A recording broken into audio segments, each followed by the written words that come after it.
Olá, bem-vindos ao programa Professor Meirelles Responde. Eu sou advogado, professor de Direito e estou aqui hoje com um tema sobre condomínios, né? Estou aqui com a advogada Juliana Terres, ela é especializada nesta área de Direito Civil e Direito Condominial e nós vamos falar aqui de problemas que nós temos aí do dia a dia de condomínios e como resolver isso e quando isso vai para o judiciário, né? Às vezes o síndico não consegue resolver, pessoas não se entendem e as coisas acabam indo para a justiça. E quais as obrigações também, né, dos condôminos em geral, né? Então, vou fazer a primeira pergunta para a doutora, para que ela possa explicar para nós, né? Ela é advogada especialista no assunto. O que é condomínio? Como é que funciona o condomínio com relação à lei? É uma questão básica, explica para a gente. Boa tarde, professor Merino, obrigada pela oportunidade, né? Assim, o condomínio vem crescendo assim exponencialmente, né, em função aí das diversas construções que temos, né? Quando a gente pensa em condomínio, é uma propriedade em que várias pessoas vão dividir uma fração, né? Na verdade, uma fração para cada condômino. Só que todos têm a responsabilidade sobre aquele todo. Então, é muito importante a gente ter um ponderamento. Eu vou residir naquele condomínio, mas eu vou ter meus deveres, as minhas obrigações, para manter ali um convívio adequado, né? Existem normas, regras que devem ser seguidas, né? Num condomínio, então, a gente tem a questão da convenção, né? Perfeito. E quem deve pagar as despesas do condomínio, de acordo com a lei? De acordo com a lei, quem paga é o proprietário ou a pessoa que está na posse, no caso, o locatário, né? Então, nós temos ali despesas que até podem ser divididas entre o proprietário e o locatário. Quando? Quando essas despesas não forem assim. A gente tem que pensar assim, ó, a despesa ordinária, tá? Ela é uma despesa básica, água, luz, manutenção diária, essas despesas são de quem está na posse. Então, o locatário, né, vai arcar com essas despesas. Já uma despesa ordinária, que é para... ela vai fazer com que o condomínio ela venha a ser valorizado, né? Uma obra. Então, se não for de uso do locatário, ele vai ser o proprietário que vai pagar aquela despesa, né? Interessante. No modo geral, isso tem bastante discussão, porque assim, se é uma despesa em que eu sou locatária, mas eu vou usufruir daquela despesa, né? Então, quem vai usufruir vai pagar aquela despesa. Tem muita discussão, né, de quem vai pagar tal despesa, né, despesas ordinárias, extraordinárias, tem muita discussão, né? E às vezes isso até vai parar na justiça, as pessoas não se entendem e brigam. Tem uma outra coisa que as pessoas perguntam muito, que é o condômino que está inadimplente, que ele não está pagando, né, por exemplo, o condomínio está em atraso, ele pode votar na Assembleia ou ele fica impedido de votar? O condômino inadimplente, ele é impedido pelo Código Civil, né? O artigo 1335, ele prevê essa previsão de não poder votar. Ele pode estar presente, mas ele pode ouvir, escutar, não pode se manifestar numa assembleia. Ele pode participar ali no sentido de estar presente, mas ele não pode levantar o voto ou se manifestar referente a algum ponto da assembleia. Existe esse impedimento já no Código Civil, né? Uma outra pergunta por exemplo, tem lugares de condomínios que o estacionamento é rotativo, não é vaga individual, né? E aí tem uma pessoa que está com o carro estragado, enfim, né? E aí fica lá o carro parado durante muito tempo. Pode essa pessoa deixar o carro lá estragado por meses, por exemplo, semanas? Essa é uma discussão, sim, bastante pertinente, porque temos hoje vários condomínios que não comportam uma vaga por apartamento, né? Então, se ele é rotativo, você tem que entender que o seu carro não tem uma vaga fixa. Então, se ele estragou, ele não pode ficar naquele local. O rotativo é assim, você chegou, tem, exemplo, 80 vagas, vai comportar 80 carros. Se tu deixar um carro ali uma semana parado, tu está tirando a oportunidade de outra pessoa estacionar. Então, é passível até de multa, né? Claro, existe uma discussão que a gente manda uma notificação, primeiro, avisando a pessoa, você tem, né, um prazo para retirar. A notificação é muito importante antes da multa, mas a pessoa tem que ver que tem regras e essas regras têm que ser cumpridas, principalmente na questão da convenção. A convenção é a lei, né, do condomínio. Comparando ele no nosso direito, assim, é como se fosse a nossa Constituição. O que rege no condomínio é a convenção.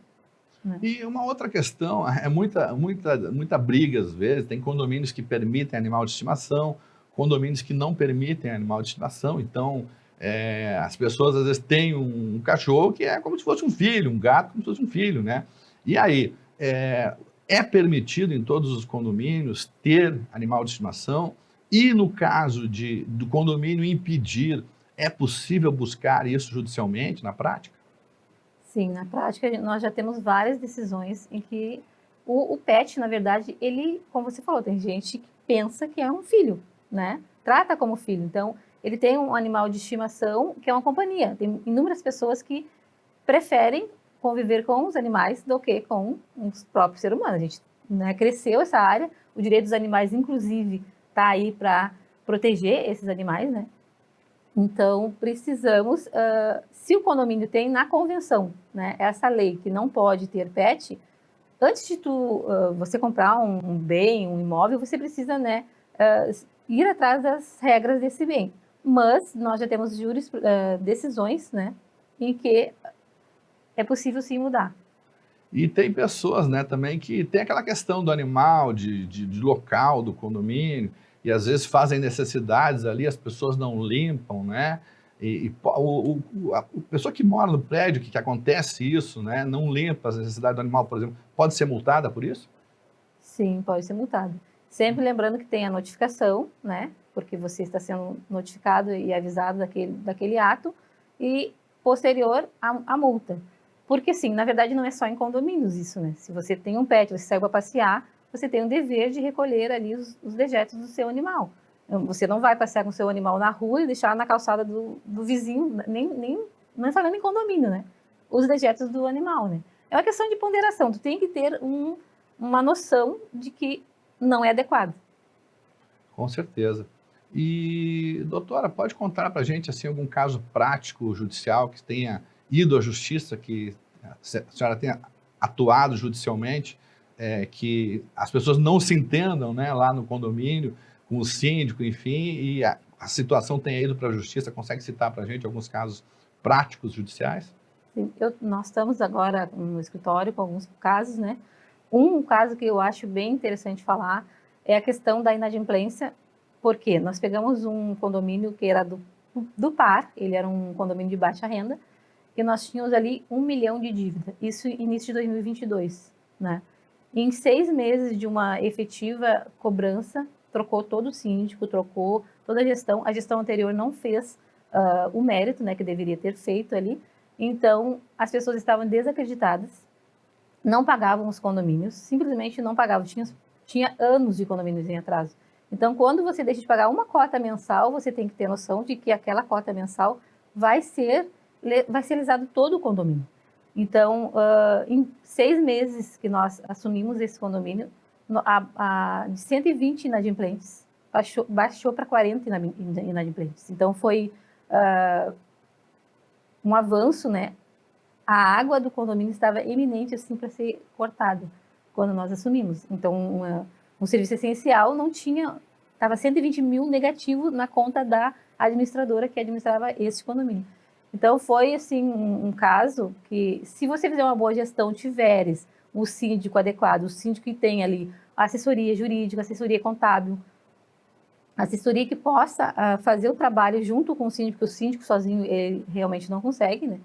Tem pessoas que pensam que o síndico tem que resolver tudo no condomínio, mas existem essas áreas que, com certeza, você vai conseguir dar uma adequação e fazer com que funcione. Não deixe de ser uma empresa, né, o condomínio, porque se não entra o valor para pagar as dívidas, né, aquilo tudo é rateado, é um todo.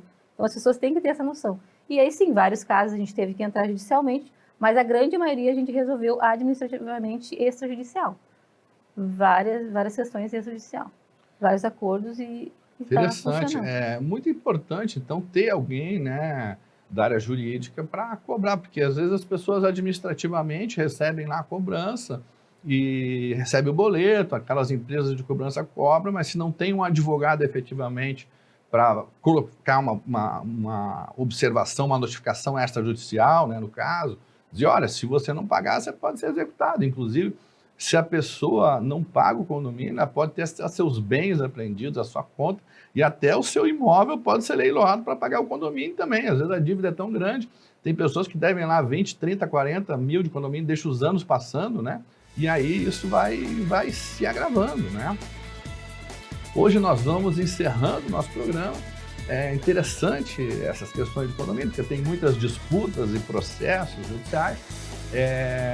Suas dúvidas podem enviar aí nas nossas redes sociais, Instagram, página do Facebook e também no nosso WhatsApp, 519962-262. Agradeço aqui a doutora Juliana Terres, advogada aqui de Canoas, pelas informações, e estaremos aqui todos os dias com vocês à tarde, no programa Professor Belino Responde. Grande abraço.